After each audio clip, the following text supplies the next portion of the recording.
Today we're cooking the most exotic cuts that money can't buy. From a 1,000-layered beef belly, has got a serious kick to it, to a lamb crown fit for a king. That's how meat is supposed to be. To a cut that genuinely almost made me go vegan. Terrible texture. Let's explore the craziest pieces of meat known to man, and we are starting off with the coolest piece of beef I've ever seen. This right here is a dry-aged bone-in brisket. Yes, bone-in. Briskets come from the chest of the cow and are always sold boneless. But after some serious negotiating with my butcher, I convinced him to send me this brisket with these rib bones still attached. What's crazy is this side here almost has the shape of like a bone-in ribeye. You'll also notice some insanely funky green mold from the 30-day dry age. Now just gonna go with a quick oil binder. From here, really just treat it like we would any other brisket, seasoning with a nice coarse salt and pepper rub. That looks just about perfect. Let's get it on the grill. After 12 hours, it is looking extremely juicy and that bark is barking. Well guys, we are 12 hours into this cook and just take a look at this thing. Those bones are starting to separate and almost look like tomahawk ribeye bones. But interestingly, the top side looks like a normal Texas brisket. Hitting it with all those extra rendered brisket fat drippings, and we'll wrap it up to finish cooking. Well guys, after no less than 20 long hours of cooking, this bone-in brisket is finally done. There's these roughly 4 or 5 bones that all seem to have come out. It's like fall off the bone brisket. If it don't fall off the bone, it's free. Oh, it's very hot. Ooh, ooh. That's what 20 hours of cooking will do to your hand. Ooh, ah. And I'm almost able to just peel off our beautiful brisket. Before we tackle that brisket, I gotta see what's going on down below here. It looks like there's even more bones that are just kind of appearing everywhere out of this thing. Look at that. Though I will say, if you pick through it, there does appear to be some pretty nice looking braised beef here. It is time for the moment of truth. Is a bone-in brisket the juiciest of all briskets? What I can tell you is it feels tender. It is just so crazy that there's zero bottom crust from where the bones were, but there's definitely some decent moisture in this brisket and it is clearly super tender. Let's see how it tastes. I hope you guys are hungry because some of the cuts we have today are absolutely crazy. Wow. Starting with this right here. I mean, have you ever seen a bone-in brisket? The lack of bark on the bottom is definitely a negative, but I do feel like all those bones kind of kept some of the juices in there. I mean, cool factor, S tier, 100%, but it's kind of just an average brisket. The bones unfortunately take away from the brisket because the most important part of a brisket is that bark, that crust, and this makes it so you can't get that. I think the flavor of this beef is closer to an A. Because it's bone in and it doesn't have that crust on the bottom, I think this is C tier. I think I'm gonna go B. I'm gonna give it a C. What it all means is our bone-in brisket is starting us off with a C tier. We have made it to an absolute beast. This is a whole tomahawk rib roast. With all 7 long tomahawk bones still intact, this is a cut you will never find in stores and debatably the most premium piece of meat I've ever had in this studio. The marbling of the ribeyes themselves is just out of control, so we need to do something special. Now to make this a little bit more manageable, we're gonna take a little slice, just like so, going right through. Oh yeah. And just take a look at how beautiful that beef is. That might be some of the best I've ever seen, honestly. Step 1, I'll remove the silver skin and fat over the top because my plan is to develop the world's best crust on this roast and we need direct access to the meat. This is the part of the video where I need to apologize to the entire state of Texas because we're about to do something debatably illegal. Yes, this is a whole beautifully slow-smoked Texas barbecue brisket, and we're gonna try seasoning this rib roast with its bark. The mahogany bark on a brisket is the most flavorful and probably best component of Texas barbecue. So yes, I am literally going to very carefully slice it all off just like this. This bark holds in all that smoky salt and pepper caramelized flavor, which yes, I will be using to season our tomahawk roast. And what we are left with is a completely naked brisket. Freeze! You're under arrest for indecent exposure of this here brisket. What you've done here is beyond illegal. What am I looking at here? You're looking at 25 to life. I need a lawyer. I need a lawyer. What we're left with is this perfect pile of brisket bark that we'll now just quickly slice up. Chopping very finely because my goal is to convert this into an overly flavorful bark seasoning that we can actually use to season our roast. Time will tell if this works, but that texture should be perfect. Now to start, hitting our tomahawk roast with my herbaceous horseradishy prime rib paste, which will sort of act as a binder. And finally, completely covering our roast with our brisket bark seasoning. Just packing it in so that each side is 100% covered in brisket. I'm just really hoping it'll work and actually stay on there. And now we will ever so gently get this baby on the grill. And just like that, it's finally done, and this might be the most excited I've ever been for a piece of meat. After smoking for 5 hours, we have formed the most insane double barked crust I've ever witnessed. The brisket bark seasoning has caramelized even further. It is the perfect dark contrast to the beautiful, bright, rosy pink interior. Juicy meat on the inside, smoky brisket crunch on the outside. The only question is whether all this work was actually worth it. You know it's a good day when everyone gets a personal tomahawk. This is epic. Whoa. Look at this steak. Flavor explosion. Umami bomb. That straight up might be one of the best bites of beef I've ever had in my entire life. I don't know if I'm feeling the crust job on it though. Are you serious right now, Yeah, Kyle? I'm serious. Hear me out. I think it needs more salt. Are you I think the crust is like slimy and kind of gross. I've never actually wanted to fight one of my partners in crime here. I don't like it. I think that it has a weird off-putting flavor to it. Kyle, I'm about to smack you across the head with this freaking tomahawk. I'm going S tier. 100% S tier. I'll give it like a D, honestly. That's another arrestable offense. All right, you got anything that'll prick me or poke me? No. What the heck is this? That's my banana. Got anything else? No, that's it. What the? Oh, I forgot about that one. That's it. I didn't do nothing. Get in here. Go. I didn't do anything. Can I please come out now? No. What it all means is that, unfortunately, this masterpiece is getting B tier. So what are you in for? Impersonating a police officer. Same here. Now, we have cooked some crazy cuts on this channel, but this right here might top the list. This is a completely custom cut of lamb that today we're calling a double lamb crown roast. What makes this cut so unique is the anatomy, so to help us understand it, we'll need these guys right here. These right here are regular racks of lamb. For reference, as you can see, the bones on our double lamb crown roast are the exact same ones on the regular racks. Now moving to the inside of the double crown, this muscle is the actual lamb chop, which is exactly that. And as a whole, what this represents is essentially the whole rib cage and backbone. Kyle, come here, I want to show the people. Turn around. Other way. To the right.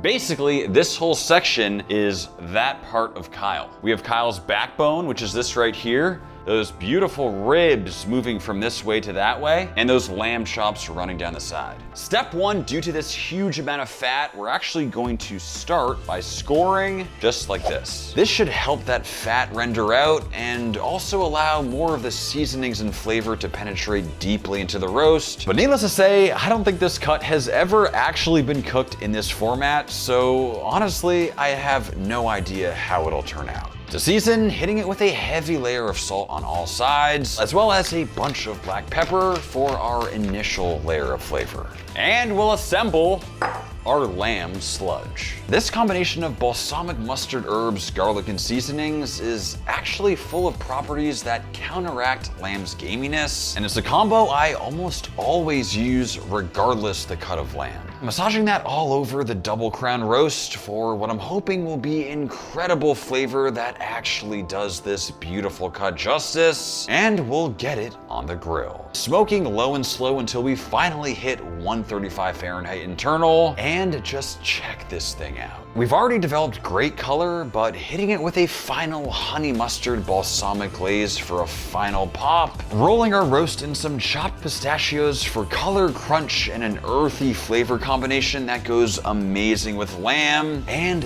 this is what it looks like. I mean, this thing is looking like an alien. Easily one of the craziest looking cuts of meat we've ever had in this studio, with a super juicy rosy pink interior. We'll take some perfect slices. Let's find out if the double crown lamb roast is actually worth it. Wow. This is gonna be up there. Perhaps the coolest looking thing and the least convenient thing at the same time. There's zero gaminess. And I love the texture of the meat. It's not like mushy or weird like some lamb I've eaten. This is like firm. It's like a real bite. I think it's an immediate S. Whenever I eat lamb, I always go for a lean piece because the fat is weird. This fat is so sweet and clean. It happens to be a very high quality lamb, but the cook style definitely helped. Adding things like mustard, adding things like balsamic, all of that cuts down on the gaminess. Smoking it helps, adding all those flavors, cooking it whole so it stays juicy. All that to say, I think this is S tier. Easiest S of the day. 100% an S. What it means is our double crowned lamb rack is getting an S tier. Woo, baby. This right here might just be our craziest of the day. What we're looking at is beef small intestine, but not just any small intestine. This is Wagyu A5 intestine shipped in from Japan, something you will never find in America. So here's the thing about me. I've always been a very adventurous eater. Something about intestines that has always given me the creepy crawly feeling inside. So here we go. It actually smells, ooh. It's clean, but it has a little twang at the end. Gotta give a big shout out to my boy Tom from Alpine. He hooked it up with many interesting things in this video. Oh my. Boy, that's so weird. Man, I don't want to touch it. It reminds me of a big old jump rope. Dude, I feel like that would be a good belt. No. Dude, actually, yes you can. Oh, bro. By the way, I hate this new dress code. We got problems. Oh, wow. Oh, it's so long. You know, I remember hearing in science class that the small intestine was like 30 feet long. Kyle, we have to measure this. All right, Kyle, go out. Whoa. Should we stuff a sausage into it? No. Oh, Kyle, no! You're sick! It's getting everywhere, Kyle, stop! All right, we're not measuring it, we're done. Intestine is commonly eaten in many cultures, so this Wagyu A5 version might actually end up tasting amazing. There's these strange nubs of fat along the intestine that weirdly looks like gums and teeth, though the intestine itself seems pretty clean. And I'll start by removing the Wagyu fat. Most of the fat is off. Is it perfect? Maybe not, but it's gonna have to do. To cook, we are making, wow, that was dangerous, a surprisingly very popular dish in Korea. What I'm attempting is a dish called gopchang, which is eaten Korean barbecue style, marinated with those classic Korean flavors. Kind of reminds me of a combination of octopus and brains. And just like that, it's time to cook, and visually, I'm not feeling super optimistic, but nasally, it actually smells pretty good. Wow, look at it go. Whoa, it's like moving. It looks like a giant live worm. I've heard this is a tough cut, so making sure to cook thoroughly and get a nice crust, and we'll cut into bite-sized pieces. Wagyu A5 intestine to the eye. Ow. We gotta keep moving. Honestly, they're starting to look like pretty nice little crispy pieces of bacon, and they should be good to go. For a traditional bite, getting them on some lettuce with a sliver of garlic, kimchi, and some ssamjang. Let's see how Wagyu intestine actually tastes. All right, everybody, I need open minds. Open minds. Really hard to chew. Terrible texture. Oh my God. It tastes like we put rubber bands in a bowl of marinade. Dude, look at this. I can't eat. If you're Korean or you understand this dish, let us know what we did wrong, because I feel like we're super close on it. We just didn't figure out the texture. I think the flavor is an S tier, just you can't really eat it in this form. I'm gonna settle at a B. Wow. I need you to take a bite of this, chew it and swallow it, and tell me that it deserves a B tier. Open up. Chew. If you can get that down, I'll let you say B tier. All right, you win. I think it deserves an F tier. 100% agree, F tier. Look at that. See, that's how it ends. I'm sorry, that was gross, but I can't get it down. But the flavor is good. Flavor's great, but because we can't eat it, sadly today, it's gonna be an F tier. This one starts with a super unique cut and a whole lot of beef. That's heavy. These are whole beef bellies, and we'll be needing no less than 4 of them. They have great marbling, but you'll notice how they look very similar to pork bacon because they're actually the exact same cut except the beef version. My plan for this is to make a crazy dish called charque. So I've seen these videos of guys in Brazil slicing into an insane hunk of layered beef bellies. It basically looks like cured then dried beef that has the most epic cross-section you'll ever see, heavily seasoning every inch of our beef bellies with a whole bunch of salt, stacking just like they do in South America. Finally, we will need to add some pressure. My goal is that by adding a bunch of even weight across the top of the beef bellies, they'll almost fuse together during the 4-day drying process as moisture releases, flavor concentrates, and the beef takes on a more firm texture. Several days later. After the better part of a week, the beef has almost taken on a dry-aged exterior as tons of moisture has been released, just really hoping it's fused together properly. I definitely don't have a big enough vacuum sealer like they have in South America, so we're just gonna fully seal it up with plastic wrap so it can continue to cure and hopefully fuse together for another week. But needless to say, I have no idea if this will actually work. And just like that, this thing should finally be ready to slice. I am absolutely dying to see what's going on the inside here. All we gotta do is unwrap it just like this, very carefully unwrapping it. If you do it good enough, you can kind of just let go and it'll keep going, hands off. I don't feel so good. All right, just go back in the corner. All right, guys, Max said I can only come out of here if you buy enough Max Jerky. Head on over to maxjerky.com. Use code BEEF25 for 25% off of everything at Max Jerky. Also, I love working here. This is totally all good. Max is the best boss ever. The time is finally here. I don't know if I've ever been more excited to slice into something. Oh yeah, it is going through surprisingly nicely. Make sure to pull out your giant tuna slicer when you do this at home.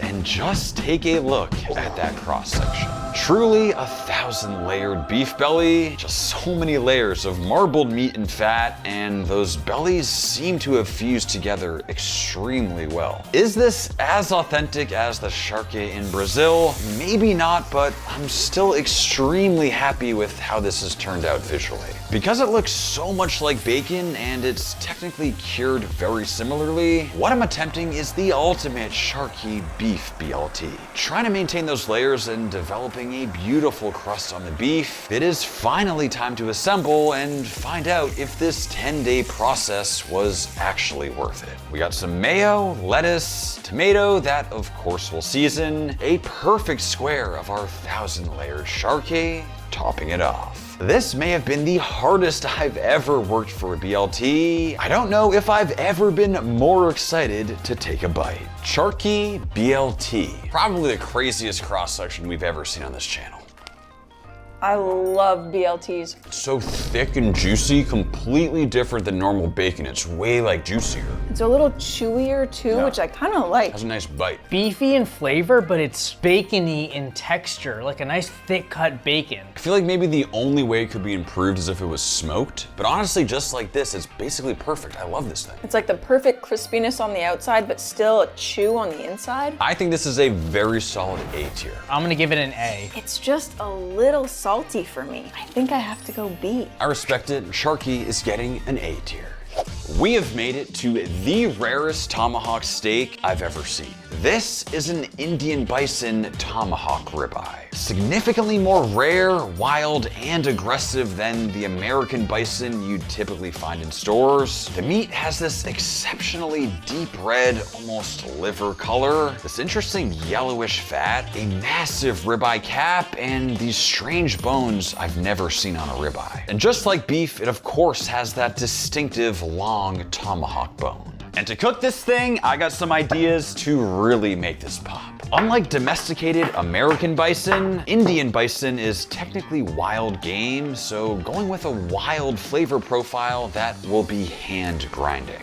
Juniper berries for some earthy notes, chilies and garlic for depth, and some sage for freshness, leaving us with this super aromatic and earthy combination. Shaving on some ancient salt, now we'll hit it with that freshly ground rub, massaging that in, and we'll get it on the grill. A cut like this needs to go directly over fire as those flames lick the meat and caramelize all those flavors we added. This just feels like peak caveman food sizzling over fire after a long hunt. We've developed a great looking crust, and just check out what is going on the inside. Just an incredibly beefy looking color. The only question is whether it's actually tender and how it tastes. That's how meat is supposed to be. Wild, wild west cowboy eating a steak. I was so ready for this to taste like liver because it has that look, but it's still tender. It has an incredibly beefy flavor, just such a powerful overall bite. That is so freaking good. And it's charred. It's like fire cooked yeehaw meal. There is something to say about cooking directly over fire. It is way better than just grilling normally. Today it's getting a very solid A for me. This is an S for me. Gonna be an A tier. There it is, bison tomahawk getting a very respectable A. Next up, this right here is not your average Thor's hammer. This is a veal Thor's hammer, something I've never seen before. Thor's hammer is usually tough and dry, but because veal is typically more tender, I'm hoping it'll transform this cut into something truly special. And to cook this one, we're going with perhaps the most flavorful combination on earth. It all starts with the Scotch bonnets because we're of course making a fiery jerk marinade. Honestly, the jerk flavor profile is something that has elevated every single dish I've ever attempted it on. It has tons of aromatics and herbs, unique seasonings like allspice, nutmeg, and cinnamon. It is truly a flavor explosion. I would love to know who came up with this flavor combination. It feels so random, but altogether it is just incredible. To infuse, we'll completely cover our veal Thor's hammer and let it marinate overnight. And just like that, it's been marinated for 24 hours and the smell coming off this thing is out of control. Even though veal should be more tender, Thor's hammer is inherently tough, so we're smoking over applewood, low and slow. After 7 hours, glazing in more homemade jerk barbecue sauce until caramelized, and this is what it looks like. It looks insanely flavorful, clearly extremely fall off the bone tender, and it has that distinct light, almost pork-like color that you get with veal, even though it is still technically beef. Let's find out if it tastes as good as it looks. Jerk Thor's Hammer, Veal Edition. That's a mouthful. It's got a serious kick to it. Every time I eat jerk, I like it even more than the last time. It's such an incredible flavor. This feels so much less heavy and fatty than a normal Thor's hammer. I think Thor's Hammer is one of the lowest quality slow smoked cuts you can have. It's dry, it's a little bit tough, and it has this really strong flavor. This one is a lot more light, but it just feels way more refined. Everything about this one is perfect. I love it. One of the easiest S's I'll ever give. I love it. It's gonna be an S. This is an easy S tier. Whew, gonna need some water after this one, but what it means is our veal jerk Thor's Hammer is getting an S tier.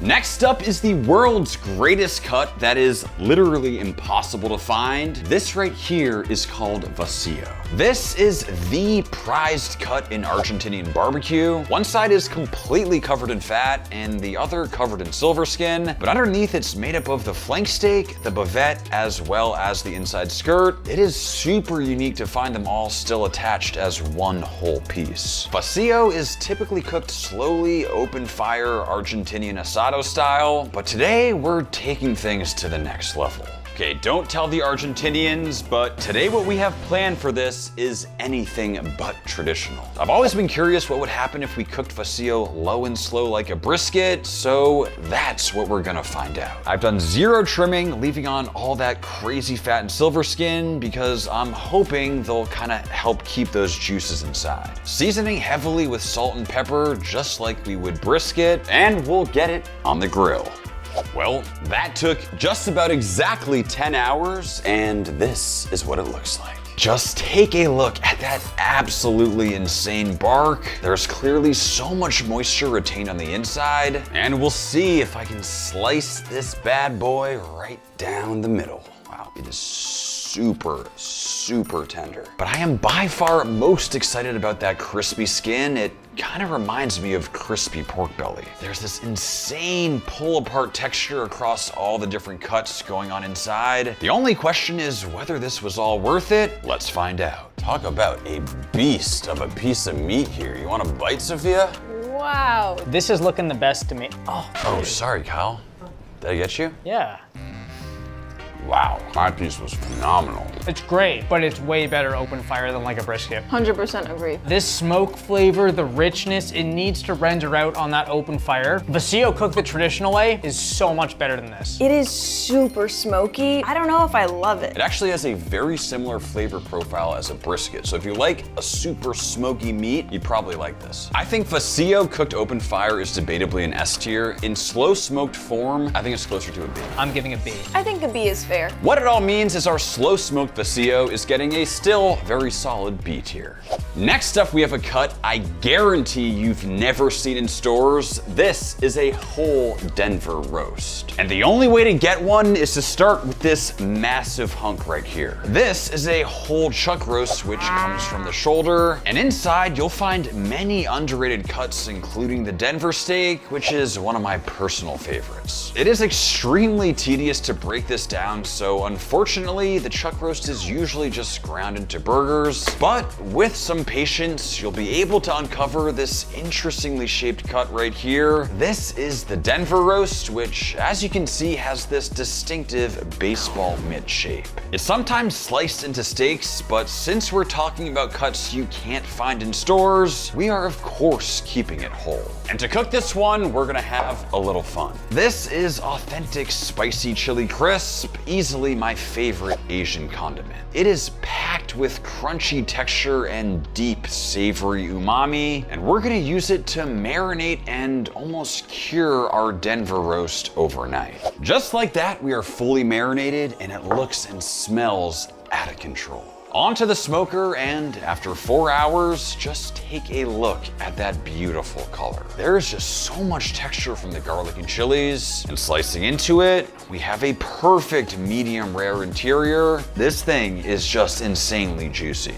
Now, what I didn't tell you is that for the comparison, I also slow smoked a second Denver roast for a full 10 hours, basically treating it like a brisket. Denver's a unique cut that should taste good at medium rare and well done, so figured we put it to the test to find out which is best. I am extremely excited to taste. All right, guys, let's start with the medium rare whole Denver roast. I don't like it. It is not very good. Chewy. It's actually relatively lean. It's just quite tough. And I sliced it thin, I sliced it against the grain, but in that whole piece format, it just leaves a kind of slimy texture. When you get to that interior meat, it's kind of like the center of a prime rib. But worse. But I do have extremely high hopes for our slow smoked, like a brisket Denver roast. It's also terrible. Really dry. Doesn't really work either way, both medium rare or well done. The thing is, it usually is amazing when cooked to medium rare when it's a small piece. But in whole roast form, I agree with you. Both of these are terrible. I think it's a D tier. I also will give it a D. I completely agree. It's gonna be a D. Sadly, it's gonna be a D for Denver. Next up, this is a steak that's gonna blow your mind. This is a steak from the oldest cow I will have ever tasted at 7 years old. And on top of that, it's also Wagyu. Most cows are slaughtered at 2 years old, so at 7 it has this extremely deep color, and I can only imagine how it tastes. Seasoning with just salt and pepper. For a steak this unique, I really want to experience the true flavor. And we'll get it on a ripping hot pan. I've heard that older cows have a significantly stronger beef flavor, but that they are sometimes tough and almost gamey. But I'm hoping that's where this steak is different. Because of the Wagyu richness and fat content, I'm optimistic that it'll sort of have the best of both worlds and perhaps be the greatest steak on earth. I mean, this cross section is wild. It almost has the same deep red look as a super beefy picanha steak. Does 7-year-old Wagyu actually taste good? Let's find out. 7-year-old cow. In human years, that's like $1.20. Can we fact check that? Whoa.